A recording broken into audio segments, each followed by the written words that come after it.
Avant l'existence des radiateurs, de l'isolation des murs et des fenêtres à double vitrage, l'hiver n'était pas seulement désagréable pour les gens simples au Moyen Âge, il pouvait être mortel. Ceux qui ne faisaient pas preuve de créativité avaient tout simplement froid. Les paysans devaient travailler avec ce qu'ils avaient pour résister au froid. Certaines de leurs méthodes semblent étranges aujourd'hui, mais après cette histoire, tu vas apprécier ton chauffage central. Savoir.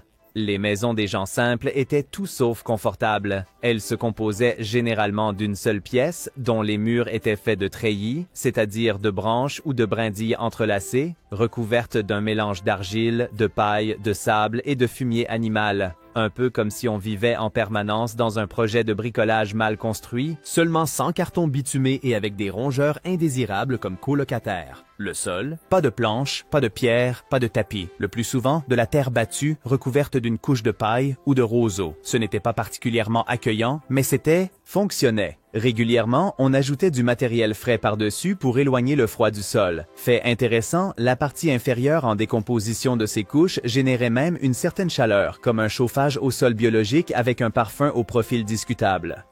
La hutte offrait normalement une seule pièce pour tout. Manger, dormir, travailler, vivre, ce n'était pas un concept romantique de communauté, c'était tout simplement nécessaire. Chauffer une pièce était plus simple et moins coûteux que plusieurs. Et le corps de chaque personne dégage à peu près autant de chaleur qu'une ampoule de 100 watts, ampoule électrique. Imagine donc 6 personnes dans une petite pièce. Cela équivaut à la puissance d'un petit radiateur. Le toit aidait aussi. On le couvrait souvent de paille. Piazza, endescanots, roseau ou de la bruyère. Ces matériaux isolaient mieux qu'on ne le penserait. Un toit de chaume bien fait pouvait avoir jusqu'à 1 mètre d'épaisseur et retenir très bien la chaleur à l'intérieur. Des expériences archéologiques avec des maisons médiévales reconstruites ont même montré que de tels toits pouvaient conserver jusqu'à 30% de chaleur en plus que les toits modernes en tuiles, à condition que ceux-ci n'aient pas de isolation. Il y avait rarement des fenêtres, et si c'était le cas, elles étaient minuscules et recouvertes de tissu huilé ou de parchemin au lieu de verre. Le vrai verre était inabordable. Ces petites ouvertures laissaient entrer un peu de lumière et d'air, mais empêchaient trop de chaleur de s'échapper. Ce n'était donc pas seulement isolant, mais aussi, disons, une lumière d'ambiance, sans aucune romance de chandelle. Même à la porte d'entrée, on n'a pas lésiné, du moins pas sur le pare-brise. Les portes étaient généralement petites et en hiver, on les couvrait de lourds rideaux pour bloquer les courants d'air. Certaines fermes avaient même de petits vestibules ou sas pour atténuer le courant d'air froid lors de l'ouverture de la porte. Intelligent, non? Mais le poêle peut-être le plus efficace du Moyen Âge vivait, respirait et faisait occasionnellement mue. Pendant l'hiver, les animaux étaient souvent simplement amenés dans la maison. Les vaches, les chèvres, les cochons et les poules partageaient alors l'espace de vie avec la famille, pas par désir de câlin, mais parce que leur corps dégageait de la chaleur, et pas qu'un peu. Une seule vache produisait autant de chaleur qu'un petit poêle. Bien sûr, vivre avec une vache souffrant de flatulence n'était pas vraiment agréable, mais cela sauvait des vies. Ainsi, la maison elle-même est devenue la première barrière contre le froid. Mais sans élément de chauffage central, tout cela aurait été inutile. C'est précisément là que le feu est entré en jeu. Contrairement à nos cheminées modernes, qui se trouvent généralement contre un mur et sont équipées d'une cheminée, le feu au Moyen Âge était situé au centre de la pièce. Il brûlait sur un foyer ouvert, le foyer. Cette position centrale avait un bon raison, la chaleur rayonne dans toutes les directions. Ainsi, la pièce était chauffée de manière uniforme et, ce qui semble inconcevable aujourd'hui, les maisons du haut Moyen Âge n'avaient généralement pas de cheminée. La fumée s'accumulait sous le toit et s'échappait lentement par un trou dans le toit, le soi-disant trou à fumée, vers l'extérieur. Ce n'était pas particulièrement sain, mais c'était toujours mieux que de geler. L'espoir était que la fumée trouve la sortie avant que tes poumons ne lâchent. Pas étonnant donc que les smoky eyes ne viennent pas de la cosmétique à l'époque. Mais aussi désagréable que soit la fumée, elle avait également des avantages. Elle éloignait les parasites du toit, séchait le toit de chaume et le protégeait ainsi de la pourriture. En même temps, la fumée servait de réfrigérateur naturel, ou, plus précisément, de garde-manger fumoir. La viande et le poisson étaient suspendus près du plafond, où ils étaient lentement conservés dans la fumée. Ainsi, des réserves étaient constituées pour des semaines, voire des mois. Surveiller le feu était un art en soi. Le bois était précieux, et dans de nombreuses régions d'Europe, déjà rare en raison du déboisement et de la croissance démographique. De vastes étendues de terre ont perdu jusqu'à 70% de leur couverture forestière. Cela signifiait qu'on ne pouvait pas se permettre de laisser le feu feu brûler jour et nuit. Afin d'économiser le combustible, les ménages médiévaux utilisaient une technique appelée Vuurbakung. Pour cela, les charbons ardents étaient recouverts de cendres, leur permettant de continuer à émettre de la chaleur pendant la nuit sans que le feu ne s'éteigne complètement. Le matin, il suffisait d'un peu d'air et de nouveaux combustibles pour raviver les braises. Dans certaines régions, on envoyait un enfant avec une bûche incandescente dans un récipient en terre cuite chez le voisin si son propre feu s'était éteint pendant la nuit. À l'époque, on se prêtait non pas du sucre mais de la chaleur, littéralement. Étant donné que le bois était rare et cher, on cherchait des alternatives. Dans les régions nordiques, la tourbe séchée était très répandue. Des blocs coupés du sol marécageux qui, une fois séchés, servaient de combustible. Dans d'autres régions, on brûlait simplement du fumier séché, c'est-à-dire les excréments de vaches, de chevaux et d'autres animaux. Ainsi, chaque tas devenait une source de chaleur. Recyclage sous sa forme la plus originelle. Les outils autour du feu étaient simples, mais réfléchis. Des barres de fer pour empiler, des crochets pour accrocher des pots, 3 pieds pour cuisiner et des capes en forme de cloche pour le feu, atténuer les braises et réduire les projections d'étincelles. Une bonne ferme possédait aussi un soufflet, l'équivalent médiéval du souffleur de feuilles, sauf qu'il n'énervait pas les voisins, il assurait la survie. La protection contre les incendies était un vrai sujet, surtout avec les toits de chaume, les bandes de bois et les flammes ouvertes.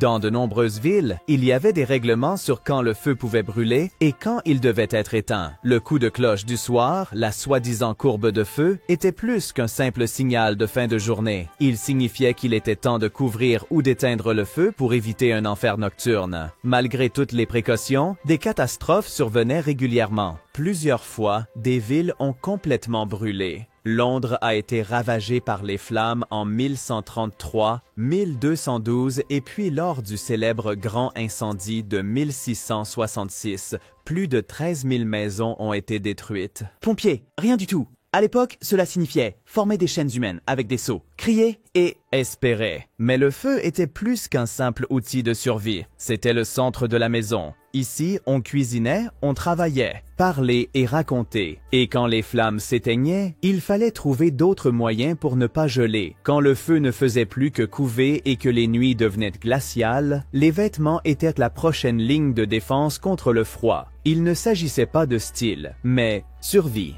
Fonction avant-mode dans chaque couture. Le matériau le plus important était la laine. Les moutons étaient répandus à travers l'Europe et même les paysans plus pauvres pouvaient se permettre au moins des tissus de laine grossière. La laine était non seulement chaude, mais aussi isolante même lorsqu'elle devenait humide. Un avantage crucial à une époque sans Gore-Tex et des pièces de séchage. Toutefois, la laine médiévale était nettement plus rugueuse que les versions modernes. Elle grattait, pesait plus, mais tenait mieux chaud. Le pull qui gratte de grand-mère était en revanche de la pure luxe. Pour que cette laine irritante ne soit pas en contact direct avec la peau, hommes et femmes portaient une couche de vêtements en lin. Cela absorbait la sueur et protégeait la peau.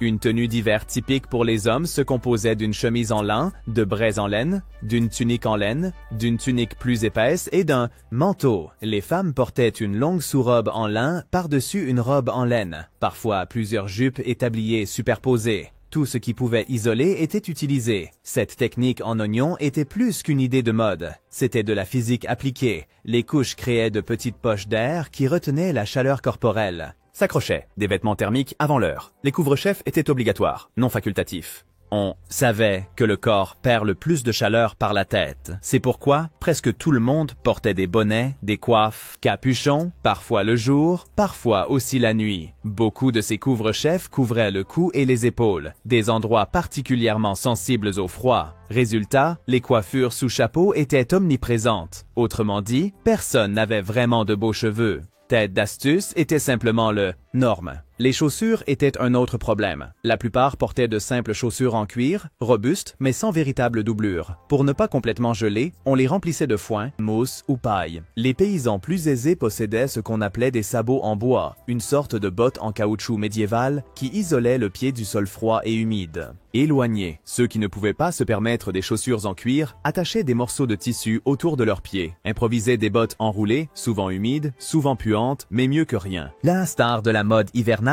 était le manteau en laine. Ces grands morceaux de tissu pouvaient être portés comme manteau pendant la journée et utilisés comme couverture la nuit. Certaines avaient des capuches intégrées, d'autres étaient combinées avec des coiffes séparées. Les tissus de laine foulée, densifiés par lavage, pétrissage et rétrécissement, étaient particulièrement prisés. Ils étaient presque coupe-vent et tenaient particulièrement chaud. Les gants étaient un luxe. La plupart enveloppaient leurs mains dans des morceaux de tissu ou les enfouissaient profondément dans les manches et cape, une invention astucieuse. Des gants sans doigts qui couvrent la paume et le dos de la main. Chauffaient, mais laissaient les doigts libres. Pratique et toujours populaire aujourd'hui. Ceux qui pensaient que les gants « je dois encore taper » sont une invention moderne se trompent. Le problème était déjà connu au Moyen Âge, mais même les meilleurs vêtements ne pouvaient pas toujours résister au froid glacial des nuits médiévales. Quand dehors le gel paralysait le pays et à l'intérieur le feu n'était plus qu'un faible reste de braise, on adoptait une stratégie qui serait inconcevable pour beaucoup aujourd'hui. Partager la chaleur corporelle? Littéralement. La plupart des familles de paysans vivaient dans une seule pièce qui servait aussi de chambre à coucher. Chambres séparées? Non. À la place, il y avait souvent un seul grand lit, généralement une plateforme en bois avec de la paille, couverte de tout ce qui pouvait servir de couverture, vieux manteaux, draps de laine et fourrure. Ceux qui avaient de la chance dormaient sur un lit de plumes, ceux qui n'en avaient pas, directement sur le sol recouvert de paille. Dans ces dortoirs, tout le monde dormait ensemble. Parents, enfants, grands-parents, parfois aussi des parents célibataires ou des domestiques. L'intimité était un mot étranger, mais la proximité était vitale. Des Bahamas les plus faibles, les jeunes enfants, les malades, les personnes âgées, se trouvaient au milieu, là où il faisait le plus chaud. Les adolescents modernes, qui se plaignent de manquer d'espace, auraient probablement été les premiers dans un foyer médiéval à dormir volontairement dans la grange. Curieusement, les lits au Moyen Âge étaient souvent plus courts qu'aujourd'hui. Non pas parce que les gens étaient plus petits, mais parce que beaucoup dormaient assis. On croyait que s'allonger était malsain, ou même similaire à la mort. Au lieu d'oreillers, on utilisait des manteaux enroulés, des tissus ou des bottes de paille pour se soutenir en position assise. Pour les couvertures, on utilisait simplement tout ce qui était disponible. Des vieux vêtements, sexy aipaita, couverture en laine, nattes de roseau séchées, portées le jour, utilisées comme literie la nuit. Dans certaines régions, des formes spécifiques de couverture ont émergé, comme le jeté de lit en laine gallois avec des motifs symboliques, qui indiquaient même l'origine familiale. Soulageait. Le corps humain libère au repos environ 75 watts de chaleur. Avec 5 ou 6 personnes sous une couverture, cela s'additionne à environ 400 watts. Cela équivaut à un petit chauffage. Cette production collective de chaleur faisait souvent la différence cruciale entre survivre et geler. Et il n'y avait pas que les humains qui apportaient de la chaleur. Les animaux étaient amenés dans l'espace de vie pendant l'hiver, pas seulement pour les protéger du vol ou du froid, mais aussi parce qu'ils fonctionnaient comme des radiateurs vivants. Une vache peut émettre jusqu'à 500 watts de chaleur, plus que toute la famille réunie. Les poules étaient placées dans des paniers sous le lit. Les chiens étaient autorisés à monter sur le lit. Pas par affection, mais par une tactique de chaleur avisée. Un paysan médiéval aurait probablement été totalement perplexe si on lui avait dit que nous bannissons aujourd'hui nos chiens de la chambre. Même les cochons entraient dans la maison par grand froid, souvent dans un coin ou une zone d'étable. Un cochon fournit environ 400 watts de chaleur corporelle et grogne presque aussi efficacement qu'un radiateur. Dans un monde où la chaleur corporelle décidait de la vie ou de la mort, la notion d'espace personnel était redéfinie. Ou plutôt, abolir. L'intimité, telle que nous la connaissons aujourd'hui, était tout simplement un luxe que l'on ne pouvait se permettre. Le contact étroit avec les autres était non seulement courant, mais nécessaire. Les sources historiques et les textes littéraires montrent que cette proximité constante a profondément influencé la vie sociale. Ceux qui dormaient toute leur vie avec des frères et sœurs, des parents, des grands-parents et même des animaux dans une pièce, développaient une compréhension différente de la distance et de l'intimité. Toucher, bruit, odeur. Tout faisait partie du quotidien. Surtout pour les personnes seules comme les veuves, veufs ou orphelins, l'hiver représentait un véritable risque. C'est pourquoi, dans certains villages, il y avait ce qu'on appelait des cabanes de chaleur, des hébergements communautaires simples où les personnes sans famille trouvaient un abri contre le froid. Ces bâtiments étaient gérés en commun. Chacun contribuait, que ce soit avec du combustible, du travail ou de la nourriture. Cette forme collective de chauffage n'était pas seulement essentielle à la survie, mais aussi un lien social. Ceux qui avaient froid ensemble et survivaient développaient un fort esprit communautaire, et ainsi grandissaient ensemble ce qui, ensemble, grelottait. Mais partager la chaleur corporelle n'était que la moitié du chemin. Les longues nuits offraient aussi du temps qu'il fallait utiliser, car dehors, il ne faisait pas seulement noir, mais dangereusement froid. Alors qu'aujourd'hui la lumière électrique nous permet de vivre indépendamment des heures de la journée, le quotidien médiéval s'alignait strictement sur la lumière du soleil. En hiver, cela signifiait des jours plus courts, des nuits plus longues. Une journée typique commençait en hiver seulement vers 7 heures. 7 heures du matin, lorsque la lumière suffisait enfin pour travailler, et se terminait vers 16 heures quand l'obscurité tombait à nouveau. En été, un paysan pouvait rester dans les champs jusqu'à 21 heures. En hiver, il devait se limiter au nécessaire. Limité. Non pas parce qu'il était paresseux, mais parce qu'il ne pouvait plus rien voir. Cette routine hivernale n'était pas une réglementation officielle du temps de travail, mais une réaction logique à la réalité. Je ne vois rien, alors je dors. Les longues nuits d'hiver entraînaient un rythme de sommeil étonnamment différent, que les historiens appellent aujourd'hui le sommeil segmenté. Au lieu de dormir d'une traite, les gens allaient relativement tôt au lit après la tombée de la nuit, souvent dès 19 ou 20 heures, se réveillaient ensuite au milieu de la nuit pendant 1 à 2 heures et se rendormaient ensuite jusqu'à l'aube. Cette phase de veille nocturne n'était en aucun cas une perturbation. Elle était considérée comme tout à fait normale et même utilisée. On se levait doucement, rallumait le feu, priait, méditait ou parlait à voix basse avec les membres de la famille. Certains profitaient de ce temps pour rendre visite aux voisins ou échanger sur leurs rêves, préoccupations ou projets. Durant cette période, une forme particulière de proximité s'est développée, une sorte de vie sociale nocturne, qui portait moins sur le divertissement et davantage sur la communauté et la paix de l'âme. Ce n'était pas une bière de fin de journée et Netflix, mais plutôt du pain à la broche et des échanges silencieux à la lueur des braises et des bougies. Des sources rapportent des conversations nocturnes sur les rendements des récoltes, les problèmes conjugaux ou simplement la météo. Même les rituels religieux s'adaptaient à ce rythme. Les messes de nuit, comme celle de Noël, tombaient précisément durant cette phase de veille nocturne. De même, les prières matinales en hiver commençaient plus tard qu'en été, adaptées à la lumière du jour plus tardive. Ce sommeil nocturne prolongé, incluant une pause de veille, faisait que beaucoup de gens dormaient en tout 8 à 10 heures. Dormaient. S'y ajoutaient des moments de repos occasionnels près du feu où l'on somnolait ou méditait. Le sommeil n'était pas seulement une récupération, mais une forme d'économie d'énergie. En période de pénurie alimentaire, le sommeil pouvait littéralement sauver des vies, car un corps au repos a besoin de moins de calories.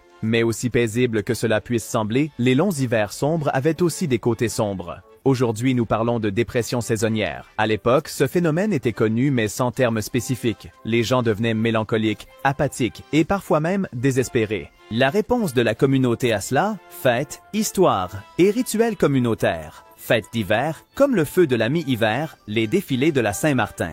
Ou les 12 nuits saintes entre Noël et l'Épiphanie n'étaient pas seulement motivées religieusement. Elles avaient une fonction psychologique. Elles donnaient de la structure, espoir et aide contre le gel de l'âme.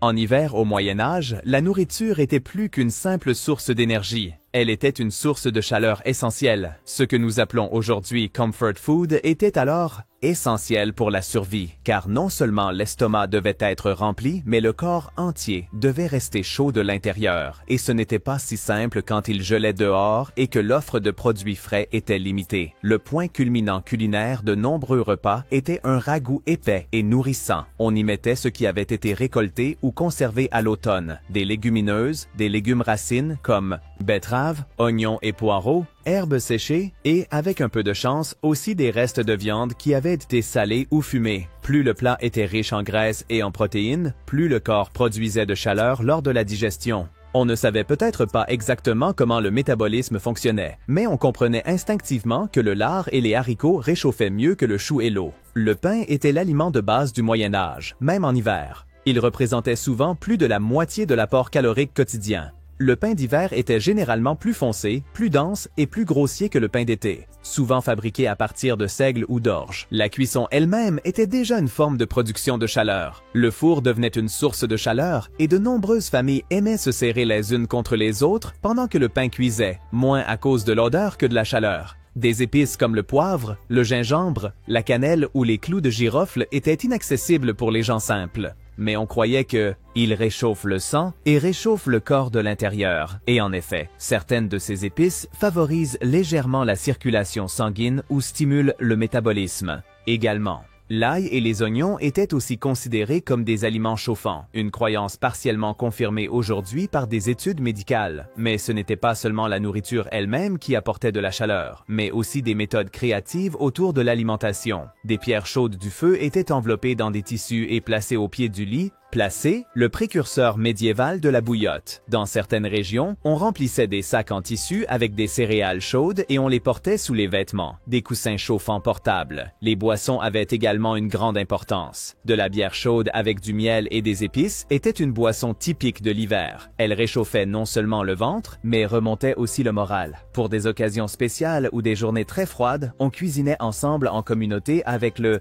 effet que la dense assemblée des personnes elles-mêmes générait de la chaleur. En période de froid glacial, les repas en commun étaient plus que de simples événements sociaux. Ils étaient un moyen délibérément utilisé pour faire face à l'hiver. Dans de nombreux villages, on cuisinait et mangeait ensemble de manière ciblée pendant les mois les plus froids. Chacun apportait un peu. Distarhas, distarhar. Légumes racines, herbes séchées, peut-être un morceau de lard ou un peu de farine de haricots. Ces contributions étaient mélangées dans un grand pot, créant un repas qui non seulement réchauffait, mais aussi renforçait la cohésion. Ces fêtes avaient plusieurs effets. Elles distribuaient les ressources limitées de manière plus équitable, créait par la réunion rapprochée de nombreux corps une chaleur supplémentaire et renforçait le sentiment de communauté à une époque où l'isolement pouvait devenir dangereux. Les chroniques et les archives des villages montrent que le nombre d'événements communautaires augmentait sensiblement en hiver. Un signe évident qu'il s'agissait d'une stratégie consciente traitait. Un astucieux stratagème des gens médiévaux était d'adapter leur repas à la lumière du jour et au froid, comme il y avait moins d'heures de lumière pour travailler en hiver. Le repas principal de la journée était souvent déplacé à midi. Cela avait un double avantage. D'une part, le corps pouvait utiliser l'énergie directement pour rester au chaud pendant le moment le plus froid de la journée.